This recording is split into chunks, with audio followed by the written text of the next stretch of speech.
ગુજરાતમાં ગુંડા તત્વોનું રાજ વધી રહ્યું છે। ગુજરાતમાં દિવસે ને દિવસે ગુંડા તત્વો બેફામ બની રહ્યા છે અને ગુજરાતમાં ક્રાઇમનો આંકડો પણ દિવસે ને દિવસે વધી રહ્યો છે। આ બધું જ જોતા ડીજીપી વિકાસ સહાયે એક નિર્ણય લીધો કે 100 કલાકમાં ગુંડા તત્વોનું લિસ્ટ બનાવવામાં આવે અને જેટલા પણ ગુંડા તત્વો છે તેમના ઘર પર બુલડોઝર ફેરવવામાં આવે। ડીજીપી વિકાસ સહાયનો આ નિર્ણય ઘણો ચર્ચામાં રહ્યો, લોકોએ ચર્ચા કરી। તે બાદ ફરી એકવાર ડીજીપી વિકાસ સહાયે એક મહત્વનો નિર્ણય લીધો ગુજરાતમાં જે રીતે ક્રાઇમ વધી રહ્યા છે તે જોતા, અને તેમણે આ વખતે શું મહત્વનો નિર્ણય લીધો તે પણ ચર્ચામાં રહ્યો। સાંભળી લઈએ ડીજીપી વિકાસ સહાયને કે હવે ગુંડા તત્વોના લિસ્ટ બાદ બીજો કયો મહત્વનો નિર્ણય લીધો છે। ગુજરાત રાજ્યમાં કોઈ પણ જગ્યાએ કોઈ ઘટના બને તો એ પછી પોલીસની રિસ્પોન્સ ટાઈમ કેવી છે અને રિસ્પોન્સ કેવી છે એ ખૂબ મહત્વપૂર્ણ બાબત છે। પોલીસનો રિસ્પોન્સ ટાઈમ એ ત્વરિત થાય એના માટે વ્યવસ્થાઓ ગોઠવવામાં આવી છે અને પીસીઆર વેન્સ આજે ઉપલબ્ધ છે, પરંતુ પીસીઆર વેન્સ જે છે એમને પણ ઘટના સ્થળ પહોંચતા એમને થોડુંક સમય લાગે છે। આ રિસ્પોન્સ ટાઈમ ગુજરાત પોલીસની ઓછી કરવા માટે અને રિસ્પોન્સ જે છે એ બધું અસરકારક અને ઇફેક્ટિવ થાય એના માટે હવે ગુજરાત પોલીસ તરફથી ડ્રોનનો ઉપયોગ કરવામાં આવી રહી છે।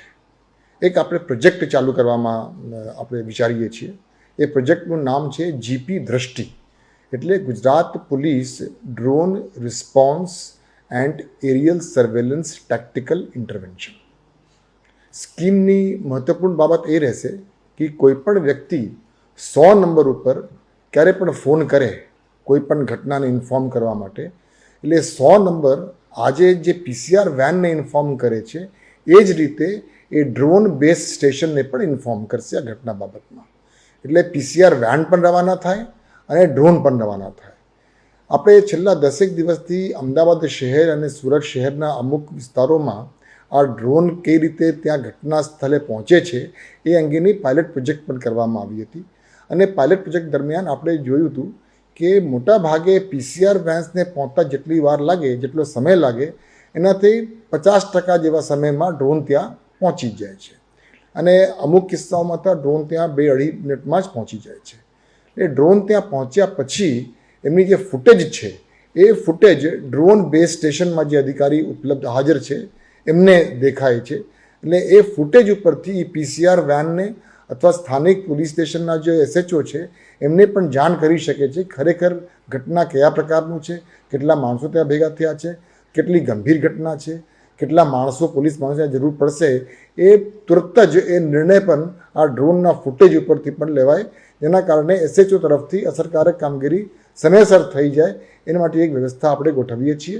એક પાયલટ પ્રોજેક્ટ ખૂબ સક્સેસફુલ રહ્યું છે અને એના માટે જે ડ્રોન્સની વ્યવસ્થા છે એ ડ્રોન્સની ખરીદી પણ ચાલુ થઈ ગઈ છે।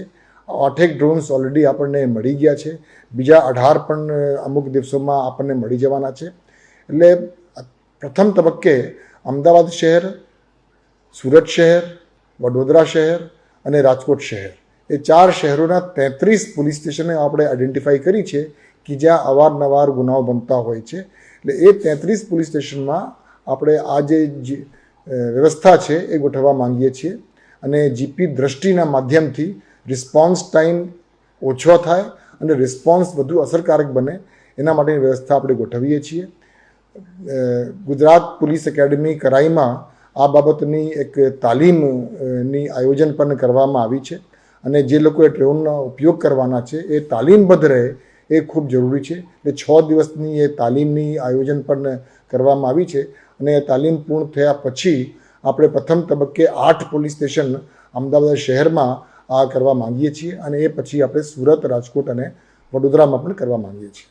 અમે લોકો માનીએ છીએ કે આ જે જીપી દ્રષ્ટિ જે આપણી સ્કીમ છે એનાથી પોલીસની કોઈપણ જગ્યાને પહોંચવા માટે અને પહોંચ્યા પછી જે કામગીરી કરવાની હોય છે એ કામગીરી કરવા માટે આ વ્યવસ્થા ખૂબ એને અનુકૂળ પડશે અને ખૂબ મદદરૂપ પણ બનશે।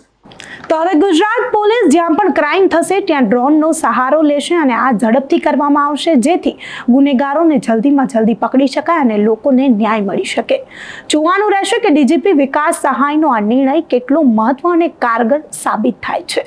તમારું શું માનવું છે ડીજીપી વિકાસ સહાયના આ નિર્ણયને લઈને? અમને કમેન્ટ કરી ચોક્કસથી જણાવજો તથા અમારી ચેનલ નિર્ભય ન્યૂઝને લાઇક, શેર અને સબસ્ક્રાઇબ કરવાનું ભૂલશો નહીં. આભાર.